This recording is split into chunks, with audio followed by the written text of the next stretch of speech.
Hello friends, welcome to our channel The Study Zone. Guys, कल हमने इस video में इंडियन हिस्ट्री के सिंधु घाटी सभ्यता के 10 क्वेश्चंस को देखा था। आज उसके आगे के क्वेश्चंस को देखेंगे, पर उससे पहले अगर आपने अभी तक मेरे चैनल को सब्सक्राइब नहीं किया है तो प्लीज़ सब्सक्राइब कर लीजिए, साथ ही बेल आइकन प्रेस कर लीजिए जिससे सारे वीडियो की नोटिफिकेशन आपको आसानी से मिल सके। तो चलिए शुरू करते हैं आज का वीडियो।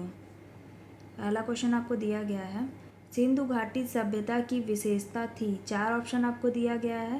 पहला है प्रकृति की शक्तियों की पूजा, दूसरा है व्यवस्थित शहरी जीवन, तीसरा ऑप्शन है देहाती खेती, लास्ट ऑप्शन है आपका जाति आधारित समाज। आपका जो राइट आंसर है वह है ऑप्शन बी। क्या है? सिंधु घाटी सभ्यता की विशेषता क्या थी? व्यवस्थित शहरी जीवन। अब इसकी व्याख्या दी गई है, वो भी देख लेते हैं। सैंधव सभ्यता विश्व की प्राचीनतम नगरीय सभ्यता थी, जिसके विशेषता के रूप में समकोण पर काटती सड़कें, नगर का 2 टीलों में विभाजित होना, पूर्वी टीला और पश्चिमी टीला, जल निकासी की उत्तम व्यवस्था के लिए जाने जाते हैं, जिससे यह सिद्ध होता है कि सैंधव सभ्यता सुव्यवस्थित नगरीय व्यवस्था थी। नेक्स्ट क्वेश्चन, सिंधु घाटी सभ्यता के लोगों का मकान प्रायः किसका बना होता था? 4 ऑप्शन दिया गया है आपको, पक्की ईंटों का, पत्थर का, लकड़ी का, उपर्युक्त सभी। तो आपका जो राइट आंसर है वह है ऑप्शन ए।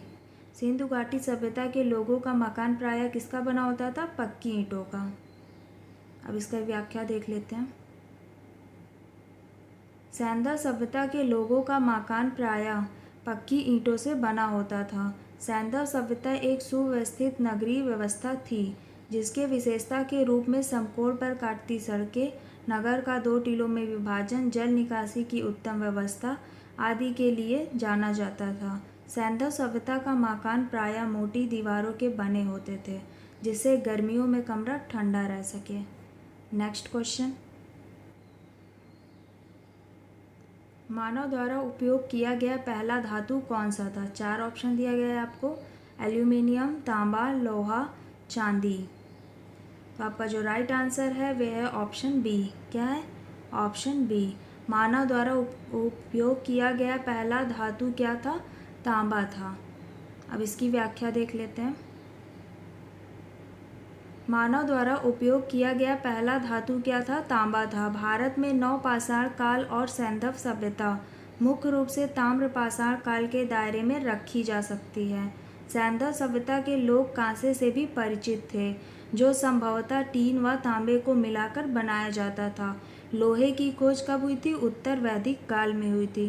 तो ये आप लोग ध्यान रखिएगा कि लोहे की खोज कब हुई थी? उत्तर वैदिक काल में हुई थी। नेक्स्ट क्वेश्चन,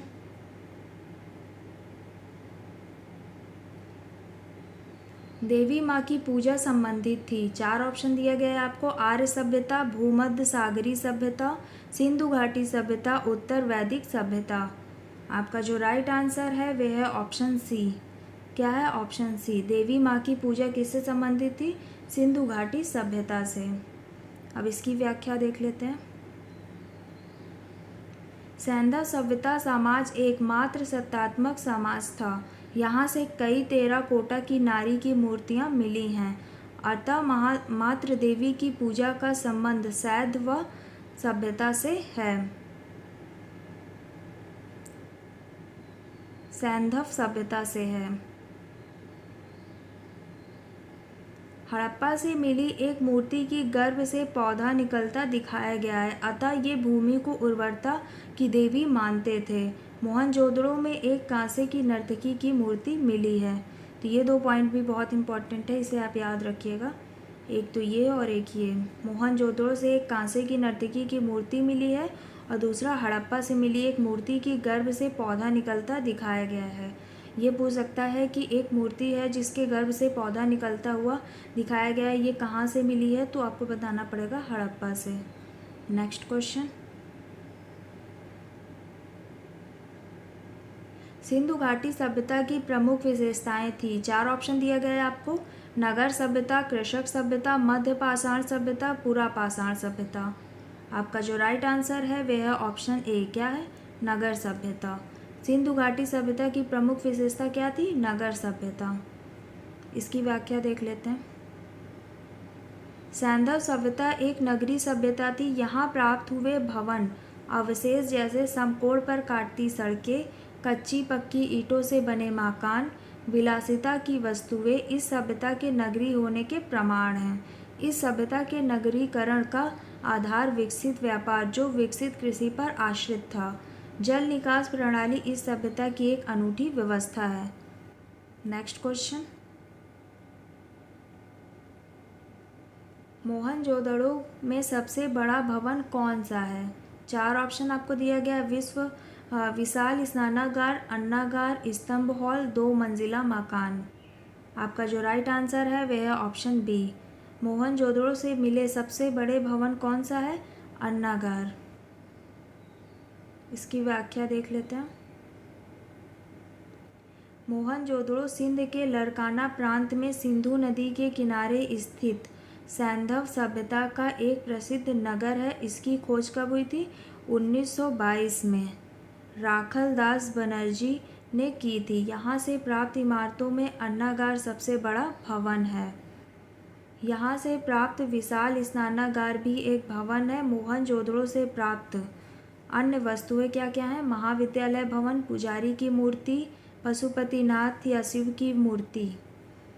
नेक्स्ट क्वेश्चन, निम्नलिखित विद्वानों में से हड़प्पा सभ्यता का सर्वप्रथम खोजकर्ता कौन था? 4 ऑप्शन आपको दिया गया है। पहला है सर जॉन मार्शल, दूसरा है आर.डी. बनर्जी, तीसरा है ए. कनिंघम, लास्ट है दयाराम साहनी। तो आपका जो राइट आंसर है वह है ऑप्शन डी। क्या है? दयाराम साहनी। हड़प्पा सभ्यता का सर्वप्रथम खोजकर्ता कौन था? दयाराम साहनी। इसकी व्याख्या देख लेते हैं।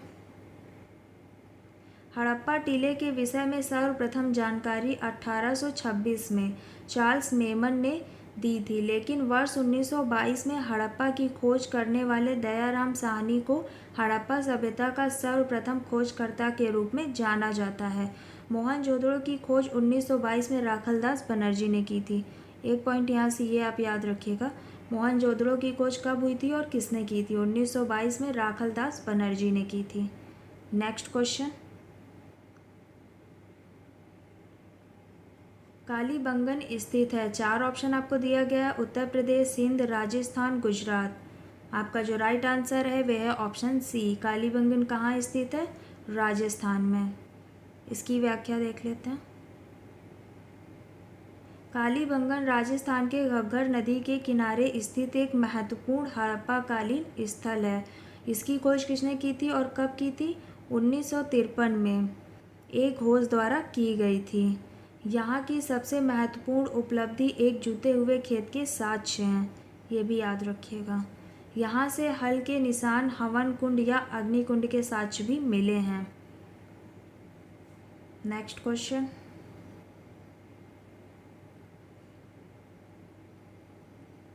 हड़प्पावासी किस वस्तु के उत्पादन में अग्रणी थे?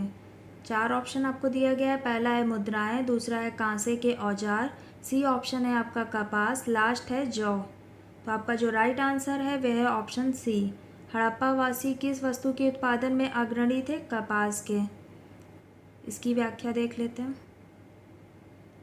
हड़प्पा सभ्यता के विकसित व्यापार का आधार कृषि अधिशेष था। संभवतः वो कपास उत्पादन में अग्रणी थे और अन्य फसलें भी उपजाते थे। ये फसलें हैं, कौन कौन सी हैं?